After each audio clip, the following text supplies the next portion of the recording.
بسم اللہ الرحمن الرحیم۔ شروع اللہ کے نام سے جو بڑا مہربان نہایت رحم والا ہے۔ دوستو شروع کرتے ہیں آج کی ویڈیو۔ دو ننھے مجاہدوں کا ابو جہل کو قتل کرنا۔ ویڈیو کا آج کا ٹاپک ہے سیدنا عبد الرحمن بن عوف رضی اللہ عنہ کہتے ہیں کہ صف بندی غزوہ بدر میں میرے دائیں بائیں نوجوان لڑکے تھے۔ میں نے دل میں کہا کہ میرے برابر کوئی آرمودہ کار ہوتا۔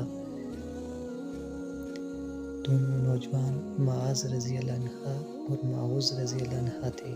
ایک نے چپکے سے مجھے کہا کہ چچا آپ ابو جہل کو جانتے ہیں؟ جب ہمارے سامنے آئے تو مجھے بتانا۔ دوسرے نے بھی یہی بات آہستہ پوچھی۔ میں نے کہا تم کیا کرو گے اگر اسے دیکھ لو؟ انہوں نے کہا ہم نے سنا ہے کہ وہ رسول اللہ صلی اللہ علیہ وسلم کو گالیاں دیتا ہے۔ ہم نے عہد کر لیا ہے کہ اسے ضرور قتل کر دیں گے یا اپنی جان دے دیں گے۔ اتنے میں ابو جہل چکر لگاتا ہوا لشکر کے سامنے آیا۔ میں نے دونوں لڑکوں سے کہا دیکھو ابو جہل وہ ہے۔ یہ سنتے ہی وہ دونوں ایسے جھپٹے جیسے باز اپنے شکار پر گرا کرتا ہے۔ دونوں نے اپنی اپنی تلواریں اس کے پیٹ میں جھونک دی۔ وہ گر پڑا۔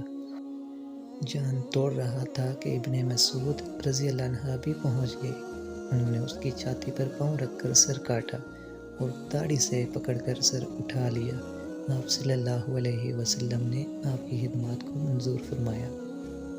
تو دوستو اسی کے ساتھ اگر ہماری ویڈیو آپ کو اچھی لگی ہو تو ویڈیو کو شیئر کر دیں اور لائک کر دیں، اور مزید ایسی ویڈیوز دیکھنے کے لیے ہمارے چینل کو سبسکرائب کر دیں۔ بہت شکریہ۔